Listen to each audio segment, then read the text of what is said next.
The question I get asked the most is, how is it working with Draya? And honestly, what's up everybody, it's your girl Brittany Diego. If you're new here, welcome to Fashion Mentor TV, where I'm teaching you all the things that I wish I knew before I entered the fashion industry. Now, one of the most important things you should be doing as an up-and-coming stylist is building your portfolio. Start by doing test shoots, linking up with other creatives in your city. No matter where you live, you can start right now. If you're not familiar, test shoots are a collaboration between creatives, hair, makeup, stylists, photographers, with the purpose of building your portfolio. So 10 times out of 10, test shoots are not paid. They are solely to build up your portfolio. So when you're first starting out, that's what you're going to do. So don't expect to make the big bucks in the beginning when you have absolutely nothing yet. That's going to come a little later. So you got to start from somewhere. I've had the opportunity to style amazing people like Karen Civil, Draya Michelle, Dani Leigh, Trevor Jackson, and a ton of other amazing people. But trust me when I say it did not start off that way. My first few shoots, I was styling my friends and collaborating with models and photographers that I found off of Craigslist. I know my mom thought I was crazy, but I had the vision and I knew where I wanted to end up and what I had to do to get there. Now, I find that a lot of stylists, they feel like they need to have Harper's Bazaar or Vogue level work in their portfolio, but you have to start where you are. We all started from the bottom, even myself. Of course, you want your work to look top-notch and professional, but don't let perfectionism stop you from even starting. We all have to start from somewhere. When I started out, I had no industry connections and I definitely didn't know where to get clothes from. So what I did was I got scrappy. I went to thrift shops, I borrowed clothes from friends, I borrowed clothes from my mom and my sister's closet. So many young stylists now, they feel like they need the Gucci's and the Chanel. Listen, those companies do not need any more press. So start where you are and use the resources that you currently have, and then you'll keep building as you progress in your career. Let's take a stroll down memory lane and look at the first few shoots that I styled and where I am today.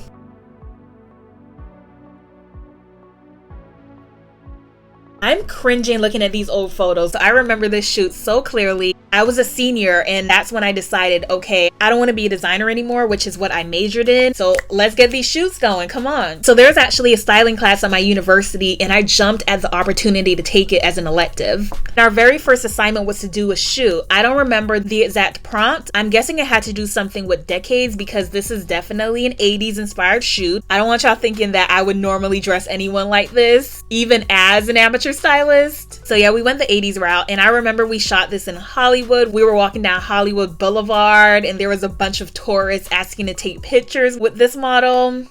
Yeah, this is tragic. So yeah, when I say you can literally start from anywhere and grow, this is a testament because yeah, this is so embarrassing and I can't believe I'm actually sharing this. But yeah, you can start from literally this and grow from there. Oh my god, this is so cringe. Like, what was I thinking? Yeah, so I went through a phase when I was obsessed with Madonna, so that's the inspiration over here. Yeah, you can see the rosary cross jewelry, the 80s leggings, silver pump, silver dress with the leggings underneath. And mind you, this was 2015. It was not that long ago, so I had no excuse. All right, moving on because I can't look at this any longer. Okay, I would say this is like my first real test shoot. I did this the summer after graduation. I had taken a photography class in college, so I linked up with one of the girls who had a Canon and I said, you can flex your photography skills, I can build up my styling skills. So we just got together and it was a straight collaboration, and I would say this is a slight step better than that first shoot, but looking back, still not my best, but you know, it's getting there. Another shoot where I thought this is the one that's gonna shoot me out into the stratosphere. Every photographer in town is gonna be calling me to style their shoots, and that was just not the case. Yeah, this belt and that gold bracelet was from my mom's closet. I went to Goodwill and some other thrift shops to get clothes, which I would not recommend because they don't have a return policy. Yeah, this is the one right here. I have a clear obsession with gold jewelry, and you can see that especially in this shoe. Every opportunity that I got, I put gold bracelets, gold earrings. This is my mom's tunic. I had no knowledge of fit. Shout out to Tina for letting me put her in these things and for believing in me before I apparently believed in myself. The last look from this shoe. So this was the avant-garde look. I had found this Issey Miyake skirt at a Goodwill. I was fresh out of college. I had like $10 to my name, broke college student. So I had to do what I could with what I had at the time. I'm glad those days are over. ever. But you know what? It pushed me to be extra creative. So no matter what your situation is, you can make it work. No excuses. Never pair a peplum with a pleated skirt. Yeah, we live and we learn. Okay, so this is when I started developing my eye a little bit more, and that's why it's important to get those initial shoots under your belt so you can see, okay, I could have done this a little better, I could have played with the silhouette and the proportions. So you learn from those first few shoots, and they absolutely do not need to be perfect. As a stylist, it's important to always be learning. No one knows everything. So at this point, I had already created my vision board, and I said, okay, I'm going all in on this stylist thing, and I just want the opportunity to do one shoot a month. And I wrote that down. I'm huge on goal setting, so I wrote it down. And then I found this opportunity to style a model on Craigslist, and this time I stepped it up a little bit. Instead of Goodwill, I got clothes directly from my friends who I knew had trendy pieces in their closet. So shout out to my friends for letting me borrow your clothes for these shoots. I mean, it's so important to have supportive people in your life no matter what stage you're at. So yeah, this one isn't as cringe, so you know, we're starting to get there. This is another early test shoot, and I feel like the photographer makes all the difference. These are just pre-worn clothes from my own closet, and here's the same belt on that shoot with Tina from earlier. So this shoot was really the turning point in my career, because that's when the photographer loved how I put looks together, and she started calling me on a weekly basis to do new shoots, which, remember, I had set that intention. I said, God, please let me just do one shoot a month. That's all I need. I just want to get my feet wet. I just want to get experience. And now here I am doing 2-3 shoots a week every week. And things just started picking up from there. I was still fairly new, and as a photographer, she had connections to showrooms, so she would say, hey, I know the owner here, go ahead and reach out to them to pull and use my name. And that opened the doors for me to not only get in those showrooms, but build relationships with those showroom owners, get referred to other showrooms. So as you can see, it's a domino effect. You start meeting more people, which means more referrals, more opportunities, and it just started lining up from there. This is another shoot I did with that same photographer, which gained a ton of traction and attention on Instagram, which caught the attention of a lot of people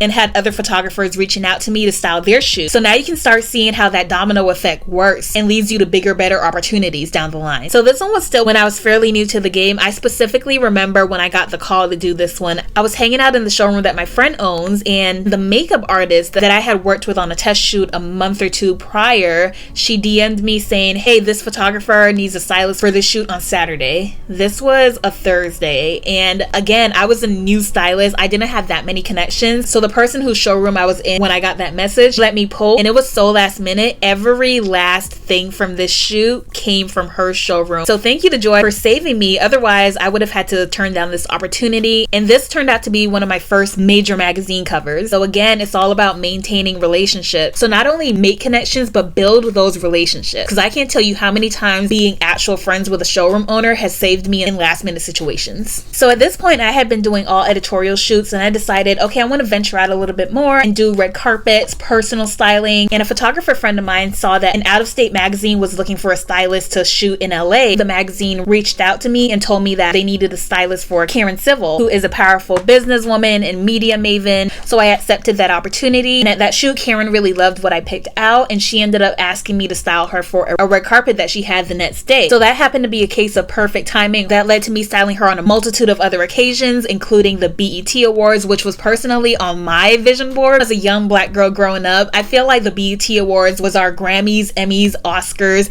everything rolled up into one. So that just meant so much to me, and my life was complete. And Karen ended up getting featured on Fashion Bomb Daily in some of the looks I styled her in, which was also another check on my vision board because I love Fashion Bomb Daily as well. So the visibility that I gained working with Karen led to, again, more opportunities. So you can really see how sowing those initial seeds when you're starting out can lead to bigger opportunities down the line. Now, this is the person that I get asked about the most by far. Everyone always wants to know, what's it like working with Draya? And honestly, I feel like people think I'm going to tell them that she threw a shoe at me, but she's honestly, I would say, top 3 most professional people I have ever worked with. She knows exactly what she wants, what looks good on her, what look she's going for. This particular shoot was an absolute breeze, and we were actually going to go on location for this one, but she told the photographer, hey, your house totally fits the 70s vibe that we're going for. How about we just do it in here? And it couldn't have been more perfect. I mean, it just goes. I can't even imagine these looks being outside. And this was just such a fun day. One of my favorite memories was listening to Rick James the entire time. His music fit the vibe, the funky 70s shoot.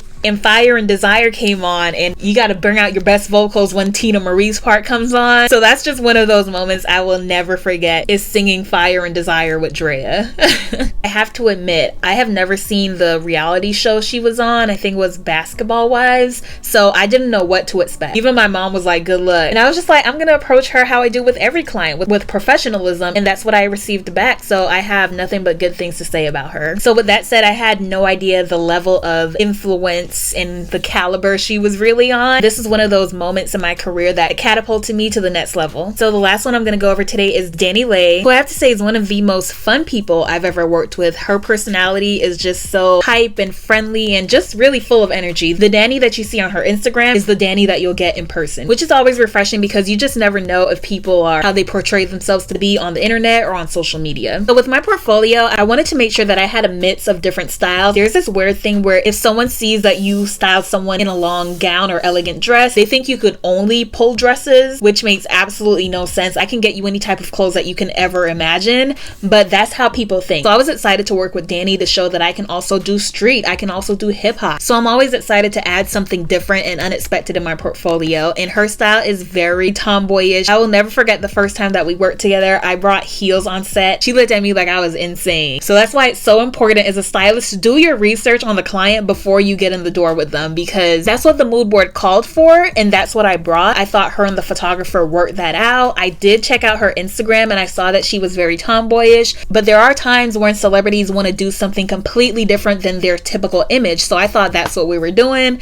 but apparently not. So good thing I brought some backup items. But yeah, I never made that same mistake again. The next time we worked together, I was much more well prepared for what she actually was into. But you know, I always like to kind of push my clients to experiment with something a little bit different, you know, push them out of their comfort zones a little bit. So that's exactly what we did over here, in some Yeezy heels. And this one was really like, okay, please don't kill me, but I want to see you in these thigh-high boots. And she was not with it at first, but I was like, please, if you don't like it, then we could just take it off, you know, no harm, no foul. And she ended up liking them, and that's when, you know, she started opening up a little bit more. So, you know, baby steps to get the client to open up and trust you and feel comfortable experimenting outside of their typical style. Yeah, this is just a really fun day. She even took the time to make a little Instagram video with my assistants dancing to her song. Yeah, good vibes all around. So I hope watching this video you see you can start from absolutely anywhere and end up in places you never imagined. I know I sound like a broken record, but you just have to be consistent and put in the work. It is not easy by any means. You have to be extremely dedicated because this industry will test you. So if you enjoyed today's video, be sure to hit that subscribe button and give this video a thumbs up. Don't forget to leave me a comment below, and I'll see you in the next video.